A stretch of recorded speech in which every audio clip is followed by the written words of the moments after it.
네, 중간에 전화가 와서 끊어졌는데요. 네, 일단은 우리 유발 하라리 쌤을 한번 보여드리도록 하겠습니다. 자, 보이시죠? 유발 하라리 쌤은 유대인이세요. 유대인이시고 예루살렘에서 지금 교수님이세요. 1976년생이시고요. 제가 86년생이니까 쌤하고 저하고는 10살 차이가 납니다. 네, 10살 차이지만 네, 지식의 차이가 어마어마하신 것 같습니다. 일단은 자, 우리 인류는 어떤 운명을 맞이할 것인가 라는 거에 이렇게 내용을 시작을 어떻게 하는지를 한번 볼게요. 자, 일단은 하라리가 이야기했습니다. 현실은 하나이다. 역사를 정말 다양한 방법으로 공부를 할 수가 있는데 하라리 같은 경우는 이렇게 이야기합니다. 정말로 무슨 일이 일어나고 있는지 알고 싶다면 하라리처럼 역사학뿐만 아니라 정치학, 경제학, 생물학, 심리학, 철학 등 전 분야에 걸친 식견이 있어야 한다. 네, 그러한 접근법을 통해 인지혁명, 농업혁명, 과학혁명이라는 새 혁명을 축으로 인간 존재의 수수께끼에 답한 것이 사피엔스다라고 이야기를 이제 해주고 있어요. 사피엔스 읽고 싶은 생각이 확 들죠. 인지혁명, 일단 이것도 마음에 들고요. 농업혁명, 과학혁명. 네, 이거 세 가지의 축으로 사피엔스, 지금 이제 우리 호모사피엔스를 존재의 이유를 보여주고 있는데요. 일단은 엄청난 천재이신 것 같습니다. 한 분야도 사실은 제대로 하기가 쉽지가 않은데 이분 같은 경우는 이제 정말 넓고 얇게 그리고 한 분야 적어도 한 세 종류의 분야에 대해서는 T자형 인재가 아니라 사실은 U자를 넘어선 네, 3자형 인재라고 볼 수 있습니다. 네, 아주 넓고 깊게 천재니까 사실은 할 수 있는 것 같아요. 저는 인생을 너무 깊게 가지는 말자거든요. 조금 이제 쉽고 넓고 뭐 이렇게 가자는 건데 이제 유발 하라리를 보면서 이게 깊은 부분을 조금은 가져가 보려고 합니다. 자, 일단은 우리 여기에서 어떤 부분을 저는 이제 좀 공유를 해드리고 싶냐면은 20페이지에 이렇게 중간에 이렇게 나옵니다. 더군다나 오늘날은 컴퓨터나 스마트폰 등 새로운 기술이 진보하면서 현실과 허구를 구별하기가 더욱 어려워졌습니다. 가상 공간에서 해결할 수 있는 일들이 늘고 있기 때문입니다. 그렇죠? 그리고 밑으로 경제적인 면에서는 바람직한 현상일지도 모르지요. 생산성이 높아지는 거니까 회사 입장에서는 좋은 일일 테지요. 그러나 그런 삶에서는 마음의 평화를 얻을 수 없습니다. 자기 몸이나 감각이 눈앞에 있는 현실과 만나지 못한다면 정신은 방황하고 행복한 삶도 누리기 어려워집니다. 여기서 이제 첫 번째 포인트가 나오는데요. 우리는 이제 레리코에서는 네트워크 마케팅을 책에서 한번 찾아보자가 우리가 핵심이니까 다른 유튜브하고 조금 느낌이 다릅니다. 네, 책 내용에 대한 리뷰가 아니에요. 자, 네트워크 마케팅이라는 것이 온라인으로 하시는 분들도 많이 있으시더라고요. 네, 하지만 우리가 메나테크가 그리고 글로벌 리더스 그룹이 추구하는 그리고 당글만과 우리 이제 스폰서 사장님들이 추구하는 네트워크 마케팅의 가장 큰 핵심은 바로 오프라인입니다. 온라인에서는 사람들을 만나기 위한 도구로 이제 온라인을 활용을 하는 거고요. 지금 제가 유튜브를 찍고 있는 것도 오프라인에서 함께 행복을 추구하고 함께 대화를 나눌 수 있는 그 오프라인 멤버를 찾고자 온라인으로 구애 행동을 하는 거예요. 그래서 저나 아니면 이제 메나튜브 앞으로 이제 하실 이제 만나 커플 이런 분들이라는 이 캐릭터를 통해 가지고 그분들과 함께 할 수 있는 분들을 리크루팅을 하려고 제가 이제 직접 다 찾아가는 게 아니라 저희의 컨텐츠를 보여드리고 그 컨텐츠를 우연하게 알게 되신 분들이 저희와 뜻을 함께 하고 싶으시다. 아니면 시간과 공간을 나누고 싶으시다. 이런 분들이 이렇게 인천센터나 서울센터로 오시게끔 계속 유혹하는 거예요. 네, 유혹하는 건데 유혹이 잘 안 당하지는 것 같기도 하고요. 어쨌든 그래서 우리는 온라인이 아니라 오프라인에서 마음의 평화를 얻을 수 있는 그런 삶을 네트워크 마케팅을 통해서 한번 해보자라는 거고요. 네트워크 마케팅의 핵심은 우리 면대면이에요. 지금 저의 목소리를 이렇게 온라인을 통해서 들으시지만 사실은 가장 좋은 거는 같이 앞에서 대화를 나누는 거예요. 대화를 나누다 보면은 그 만족도와 행복도가 더 올라가거든요. 제가 그걸 정말 많이 느끼고 있습니다. 네, 그래서 여기서 한 가지 질문을 드려보려고 합니다. 자, 어떤 질문이냐면요. 행복에 관련된 질문이에요. 여기에서 이제 세상은 과거에 비해서 굉장히 풍요로워졌다라고 합니다. 이제 22페이지에 나와요. 생활 환경이 좋아지면, 먹거리가 많아지면 삶에 대한 만족도나 행복 지수가 높아져야 합니다.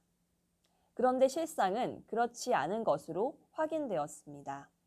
현대에 들어 자살뿐 아니라 우울증이나 불안장애 등 다양한 정신질환으로 고통받는 사람 수가 증가하고 있거든요. 그 이유 중 하나는 인간의 행복이란 얼마나 식량이 많은가, 얼마나 큰 돈을 소유하고 있는가와 같은 객관적인 지표에 따라 결정되지 않기 때문입니다. 행복은 기대치에 좌우됩니다. 무언가를 기대하고 그 기대가 충족되면 행복하다 느끼고 반대로 기대에 못 미치면 불행하다 여깁니다. 그러나 형편이 좋아지면 기대치도 높아집니다. 네, 뭐 여기서 이제 이렇게 나오는데 지금 인류는 죄송해요. 지금 인류는 석기 시대에 비해 수천 배 이상의 힘을 손에 넣었습니다. 그러나 수천 배만큼 행복해졌을까요? 우리는 힘을 얻는데 뛰어난 소질이 있으나 힘을 행복으로 전환할 줄 모릅니다. 여기서 질문이에요. 이 글을 보시는 우리 사장님들 돈, 권력 이런 것들을 이제 힘으로 한번 비교를 해볼게요. 힘을 얻는 데는 우리 지금 많이 노력을 해왔어요. 물론 아직 진행 중인 분들도 계십니다. 하지만 힘을 얻는 데 뛰어난 소질이 있는데 바로 그 힘을 행복으로 전환시키지 못한다라면 그 힘이 과연 행복한 힘일까요? 그리고 그 삶이 과연 행복한 삶일까요? 네, 힘을 행복으로 전환시킬 수 있는 방법은 과연 무엇이 있을까요? 네, 오늘 이제 나비에서 나왔던 이제 첫 번째 질문이 바로 그거였습니다. 우리 사장님들은 어떻게 생각하세요? 오늘 우리 팀에서 이야기 나왔었던 거를 한번 정리해서 조금 공유를 해드리자면은 일단 첫 번째로 내 행복의 척도가 무엇인지를 일단 고민해 보는 것, 많이 생각해 보는 거예요. 그리고 당글맘이 계속 우리 파트너 사장님들께도 말씀을 드리고 있는 나는 누구인가에 대한 바로 이제 고찰과 성찰입니다. 그래서 내가 누구인지를 알고 내가 어떨 때 기쁜지를 파악을 하고 나면은 그 모아진 행복들을 가지고 누군가를 도와준다. 죄송해요. 아직 감기가. 네, 누군가를 도와준다. 그게 바로 선한 영향력이라는 거죠. 그리고 이 매일매일이 흘러가잖아요. 이 흘러가는 세월이 아깝지 않게 매일매일의 작고 소중한 것에 감사하자. 이게 이제 힘을 행복으로 바꿀 수 있는 방법이고요. 또 하나, 운동을 하든, 독서를 하든, 뭐 명상을 하든 어떤 것에 몰입을 하는 거. 그 몰입된 순간이 행복을 느끼는 순간이라고 이야기를 해주셨습니다. 그래서 우리 23페이지에 있는 그 부분 아마 주변에 있는 분들과 한번 내용을 나눠보셔도 좋을 것 같아요. 우리가 힘을 얻는 거에서는 굉장히 익숙한데 그거를 행복으로 전환시킬 수 있는 그런 상황과 그런 고찰들을 하고 있는가. 네, 좋은 질문이죠? 되게 오늘 좋은 시간이었습니다. 그래서 첫 번째 질문은 이렇게 제가 이제 말씀을 드리고요. 그리고 두 번째 말씀드리고 싶은 거는요. 122페이지로 한번 가볼게요. 122페이지로 가게 되면은 두 번째 질문이 있습니다. 사실은 그 사이사이에 밤새도록 이렇게 많이 나름대로 표시를 했어요. 이번에 오랜만에 또 열공했거든요. 근데 122페이지에 두 번째 질문을 이제 나눠보도록 하겠습니다. 유발 하라리가 아니다. 이거는 유발 하라리가 아닌데 이거는 그러면 나중에 하도록 할게요. 그냥 유발 하라리 거 다 끝내놓고 질문만 나중에 따로 모아가지고 한번 해볼게요. 네, 죄송해요. 네, 일단은 이제 유발 하라리 책을 계속 이제 하다 보면은 우리 36페이지 한번 볼게요. 36페이지에 이렇게 나옵니다.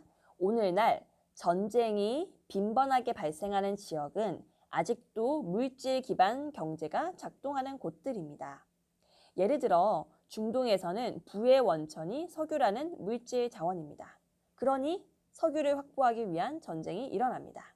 한편 지식 기반 경제를 운영하는 중국이나 한국, 일본 등 세계 주요 선진국들은 전쟁에서 얻는 것보다 잃는 것이 훨씬 큽니다. 그래서 전쟁을 하지 않는다라는 거예요. 전쟁으로 얻는 것이 많다면 전쟁을 하겠죠. 하지만 이제 이런 국가에서는 지식 기반의 국가에서는 전쟁을 하지 않는 것이 훨씬 더 유효하다라고 이야기가 나오는데요.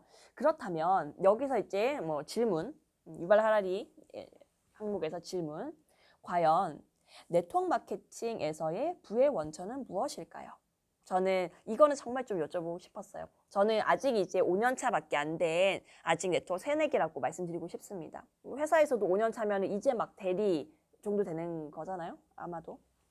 근데 과연 이건 이제 10년 차, 20년 차 사장님들이 댓글을 달아주시면 너무 감사하지만 이제 네트워크 마케팅을 하시는 분들도 같이 공유해 주시면 좋을 것 같아요. 과연 네트워크 마케팅에서의 부의 원천은 무엇일까요?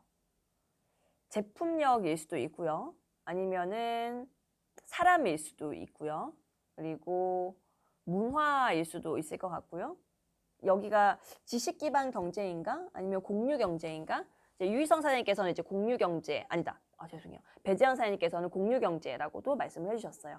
우리가 한 사람이 지식을 가지고 있지 않더라도 어떤 분은 이제 인맥을 가지고 계시고 어떤 분은 이제 실행력을 가지고 계시고 어떤 분들은 이제 지식을 가지고 계시고 어떤 분들은 어마어마한 그걸 통합하는 능력을 가지고 계신데 그 각각의 분들을 각자 성공을 시키는 데 있어가지고 네 분이 같이 협심을 한다. 이게 이제 네트워크이고 그것이 시너지가 낼 수 있는 시스템과 보상 플랜을 가지고 있는 곳이 메나테크다. 이제 이런 강의들을 해주셨잖아요.